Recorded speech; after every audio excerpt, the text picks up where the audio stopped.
آپ کی حکومت پہ یہ دباؤ ہے کہ چین کے ساتھ تعلقات اور انحصار پہ کمی کی جائے اور دوبارہ امریکہ اور ہندوستان کی طرف جایا جائے، کوئی اس طرح کا بھی پریشر محسوس ہوتا ہے؟ آج اس وقت کی ضرورت یہ ہے کہ گلوبل ڈائنامکس کو انڈرسٹینڈ کیا جائے۔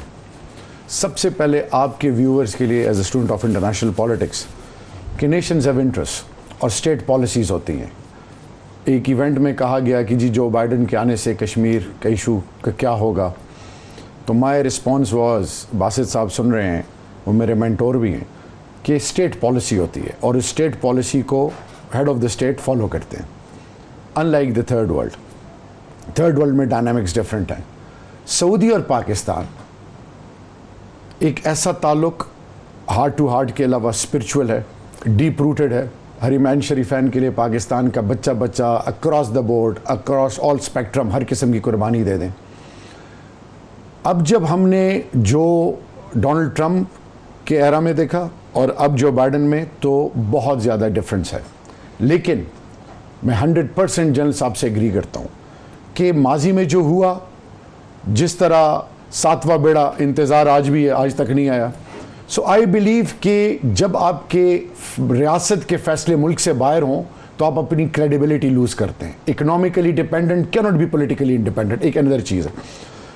اب جو ریسنٹ شفٹ دیکھا گیا ہے اس ریجن میں، اس میں 3 چیزیں کھل کے سامنے آئیں، وہ کیا؟ کہ چین، رشیا، ایران، اور پھر specifically vis a vis India, things are very different now. Saudi کے انٹرسٹ ضرور ہیں، انویسٹمنٹ بھی ہے انڈیا میں، سب کچھ، لیکن سعودی کے اپنے انٹرسٹ بھی ایٹ سٹیک ہے۔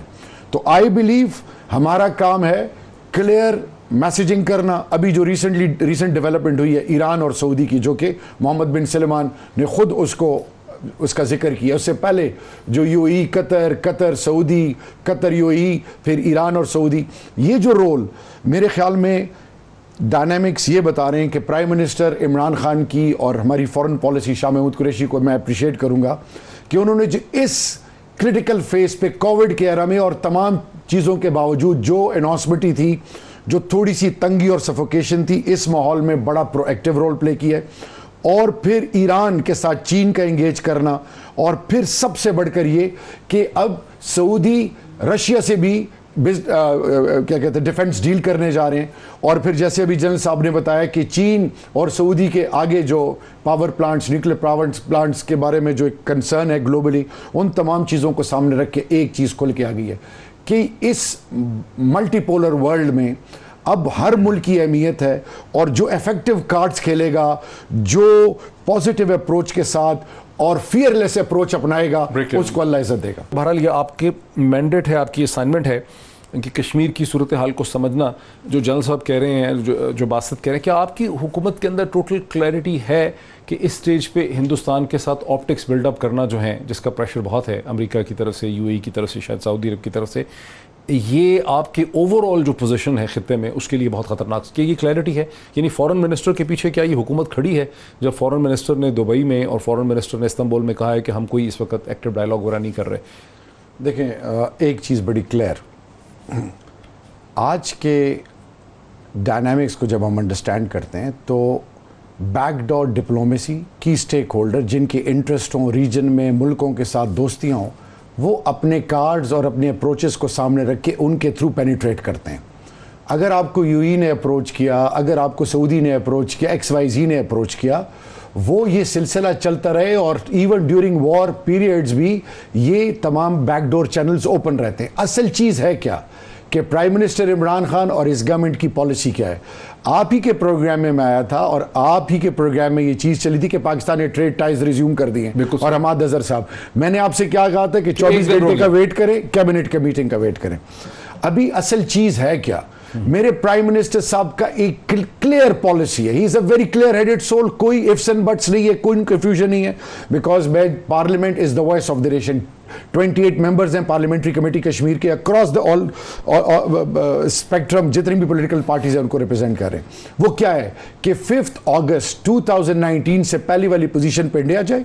ہم بات کریں گے، وہ تو شاید وہ جانے کو تیار ہی نہیں کسی صورت بھی۔ نہیں، وہ جائیں نہ جائیں، that is there headache. what we believe in and where we stand, वो काउंट करता है। नहीं, जब आप ये कहते हैं तो फिर अमेरिका का, बरतानिया का, यूएई का, सऊदी अरब का कौन सा दबाव, प्रेशर, देखिए ना, कौन सी ऐसी चीज है जो हमने ली है? एक नंबर वन, अगर ये प्रेशर तो है ना? नहीं प्रेशर है, लिया क्या नहीं है जो रेजोल्यूशन आया है यूरोपियन यूनियन का? देखियो जी, ये क्या है जो रेड लिस्ट ये पे मैसेजिंग है ना, तो उसका मैसेज प्राइम मिनिस्टर ने क्या दिया कि नामूस रिसालत के हवाले से वो भी मैसेज क्लियर दे दिया, इस हवाले से भी मैसेज क्लियर दे दिया।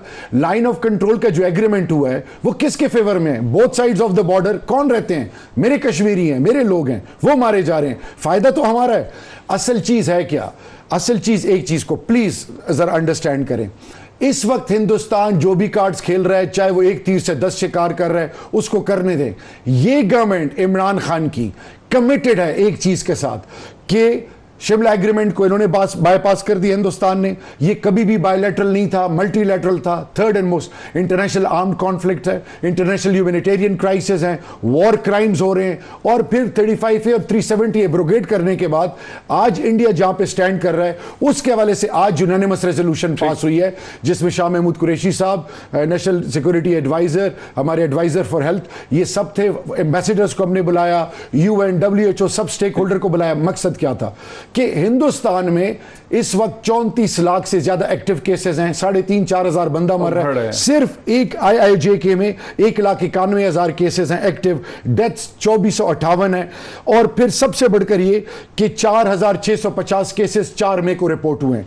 अब अगेंस्ट ये जो फैसिलिटीज, हेल्थ फैसिलिटीज IIJK में, एक वेंटिलेटर 71,000 लोगों के लिए, एक डॉक्टर 3,900 लोगों के लिए, एक आर्मी का सोल्जर 9 बंदों के लिए, और श्रीनगर में 13,000 लीटर ऑक्सीजन पर पर्सन की जरूरत है। अब मैं सिर्फ एक इसको कंक्लूड करूं, हमने हिंदुस्तान को हम एक्सपोज भी कर रहे हैं, सिमिलरली ऑन ह्यूमैनिटेरियन ग्राउंड दुनिया को बावर करा रहे हैं कि लुक, हिंदुस्तान जहां भी स्टैंड कर रहा है ह्यूमन राइट्स के हवाले से भी ग्लोबली, हिंदुस्तान अब एक्सपोज हो चुका है। We are not going to compromise on Kashmir at any level at all. ठीक, जरा बासित साहब को, बासित साहब आप तो लाइफ लॉन्ग डिप्लोमेट रहे हैं, आप अच्छी तरह से वाकिफ है कि मगरबी दुनिया का जब प्रेशर लाना होता है किसी रियासत पे पाकिस्तान की तरह, तो फिर मीडिया फ्रीडम भी इशू होता है, फिर वुमेन राइट भी इशू होते हैं, फिर ह्यूमन राइट भी इशू होते हैं, फिर माइनॉरिटीज़ भी इशू होते हैं, फिर ब्लास्फेमी भी इशू होता है।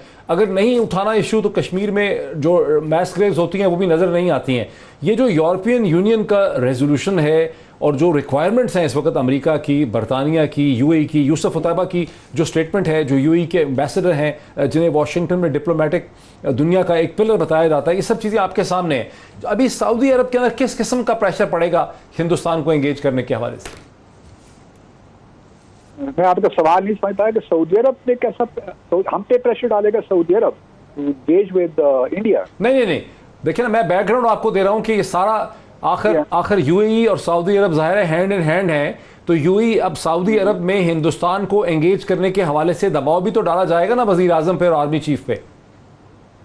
नहीं, देखिए प्रेशर तो जिस तरह आफरीदी साहब ने भी कहा कि है, प्रेशर तो दुनिया डाल रही है, लेकिन हमारे वजीर आजम ने आज कल बड़ा खुल के बयान दे दिया है जहाँ तक ब्लास्फेमी लॉ का ताल्लुक है। लेकिन हमें देखिए चीज़ों को या इंटरनेशनल रिलेशंस को ज़ीरो सम गेम के तौर पे नहीं लेना चाहिए। यहाँ पे बड़ी चीज़ें होती हैं जो कि नज़र नहीं आती, हमें बहुत सी चीज़ें जो हमारे सामने नहीं हैं, लेकिन बिहाइंड द सीन्स मामला चल रहे होते हैं।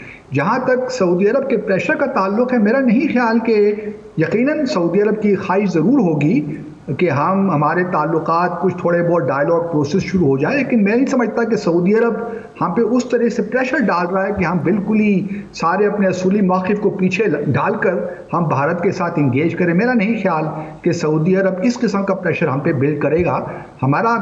सऊदी अरब के अपने इशूज़ हैं बेशुमार, वो चाहता है पाकिस्तान एक अहम मुल्क है, हमारा वहाँ पर डायस्पोरा है, और सारी ये जो चीज़ें बड़ी इंटरलिंक्ड हैं।